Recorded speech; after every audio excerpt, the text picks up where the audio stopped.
नमस्कार। 18वीं सदी का भारत ये एक ऐसा दौर था जब पुराने साम्राज्य बिखर रहे थे और नई ताकतें अपनी किस्मत आजमा रही थी। आज हम इतिहास के पन्नों से एक ऐसी ही बड़ी दिलचस्प और उतनी ही क्रूर कहानी को समझेंगे। ये कहानी है रोहिल्लों के उदय और उनके पतन की। ये एक ऐसा सवाल है जो इतिहास में बार बार सामने आता है। जब कोई बहुत बड़ी ताकत कमजोर पड़ती है तो वो अपने पीछे एक खालीपन, एक शून्य छोड़ जाती है, और उस शून्य को भरने के लिए छोटी छोटी ताकतें किसी भी हद तक जाने को तैयार हो जाती हैं। और इसी सवाल का जवाब हमें मिलता है इटावा जिले की कहानी में। एक ऐसी जगह जो मुगल साम्राज्य के बिखरने के बाद सत्ता के भूखे योद्धाओं के लिए एक जंग का मैदान बन गई थी। तो हमारी कहानी शुरू होती है 18वीं सदी के बिल्कुल बीच में।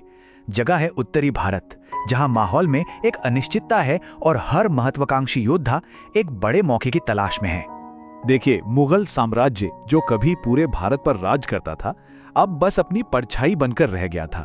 ऊपर से 1760 में अहमद शाह दुर्रानी का हमला और फिर 1761 में पानीपत की वो भयानक लड़ाई जिसमें मराठों की जबरदस्त हार हुई, इन सब ने मिलकर उत्तर भारत में सत्ता का पूरा समीकरण ही बिगाड़ दिया था। अब इस नए खेल में 3 बड़े खिलाड़ी मैदान में थे। पहले मराठा, जो पानीपत में हार के बाद भी एक बहुत बड़ी ताकत थे। दूसरे रोहिला अफगान, जो अपनी बहादुरी के लिए मशहूर थे और अपना खुद का राज बना रहे थे। और तीसरे थे अवध के नवाब, जिनकी नजरें अपने पड़ोसियों की जमीन पर थी, और इन तीनों की आंखों में खटक रहा था इटावा। तो सवाल यह है कि इस उथल-पुथल का सबसे पहला फायदा किसने उठाया? जवाब है रोहिल्लों ने।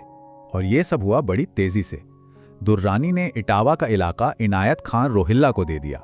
फिर 1762 में एक रोहिल्ला फौज ने वहां से मराठों को खदेड़ा और इटावा पर अपना कब्जा जमा लिया। लेकिन सिर्फ कब्जा करना ही काफी नहीं था, उन्हें अपना शासन मजबूत करना था, और इसके लिए उन्होंने बहुत सख्ती का रास्ता चुना। ये जो लाइनें हैं, ये उस दौर की क्रूर हकीकत को साफ साफ बयान करती हैं। रोहिल्लों ने किसी भी तरह के विरोध को पनपने ही नहीं दिया। जो भी स्थानीय जमींदार सिर उठाने की कोशिश करता, उसे बेरहमी से कुचल दिया जाता था। मतलब ये कि ये शासन डर की बुनियाद पर बनाया गया था। लेकिन देखिए, 18वीं सदी के भारत में किसी जमीन पर कब्जा करना एक बात थी, और उसे अपने पास बनाए रखना बिल्कुल दूसरी। ये वो दौर था जब वफादारियां हवा के रुख के साथ बदलती थीं। और यहीं पर 2 अलग अलग सोच का टकराव था।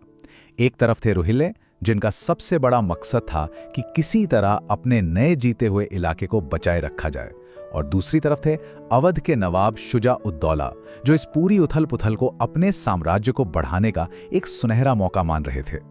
ये अस्थिरता ज़ाब्ता खान मामले में साफ साफ नजर आती है।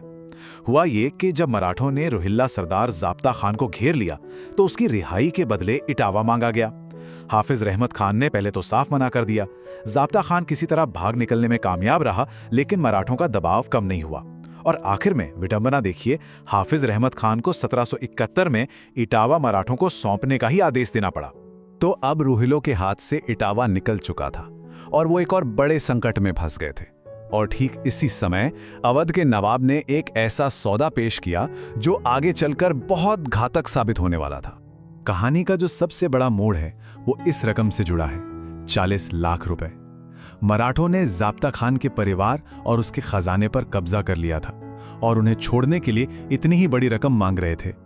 और यहीं पर कहानी एक बहुत ही अहम मोड़ लेती है। रोहिल्लों ने मदद मांगी अवध के नवाब से। नवाब मदद के लिए तैयार हो गया, लेकिन एक शर्त पर। शर्त ये थी कि हाफिज रहमत खान को एक प्रतिज्ञा पत्र पर दस्तखत करने होंगे, जिसमें 40 लाख रुपए चुकाने का वादा लिखा था। यह सिर्फ एक कागज का टुकड़ा नहीं था, ये एक ऐसा हथियार था जिसे नवाब भविष्य में इस्तेमाल करने वाला था। तो सौदा हो गया। हाफिज रहमत खान ने उस प्रतिज्ञा पत्र पर दस्तखत कर दिए। नवाब ने गारंटी दी और मराठे पीछे हट गए। उस वक्त तो ऐसा लगा जैसे रोहिल्लों को एक बचाने वाला, एक मसीहा मिल गया है। लेकिन असल में उन्होंने अनजाने में अपने ही विनाश के दस्तावेज पर दस्तखत कर दिए थे। और अब कहानी अपने अंतिम और सबसे नाटकीय मोड़ पर पहुंचती है। वो प्रतिज्ञा पत्र जो कभी एक बचाव का जरिया बना था, अब विनाश का कारण बनने वाला था। हुआ ये कि 1773 में जब मराठों ने अवध पर हमला किया तो हाफिज रहमत खान ने अपनी वफादारी दिखाते हुए नवाब का साथ दिया।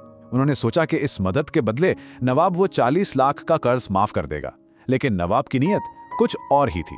उसने न सिर्फ अपना वादा तोड़ा बल्कि उसी प्रतिज्ञा पत्र को बहाना बनाकर अंग्रेजों के साथ मिलकर 23 अप्रैल 1774 को रोहिलखंड पर ही हमला कर दिया। इस हमले का नतीजा था मीरपुर कटरा की लड़ाई। ये एक निर्णायक लड़ाई थी और इस एक लड़ाई में रोहिलों की ताकत को हमेशा के लिए कुचल दिया गया। इसी लड़ाई में हाफिज रहमत खान मारे गए और उनकी मौत के साथ ही रोहिलों का अंत हो गया।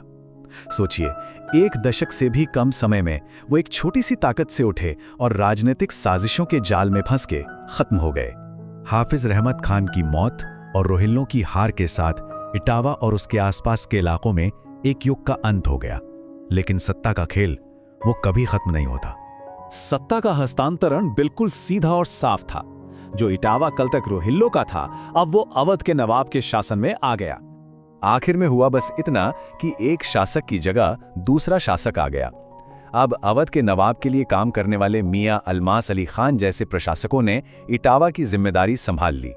सत्ता का चक्र बस यूं ही चलता रहा। अवध का नवाब रोहिल्लों के लिए एक बचाने वाला बनकर आया था, लेकिन अंत में वही उनका विनाशक साबित हुआ।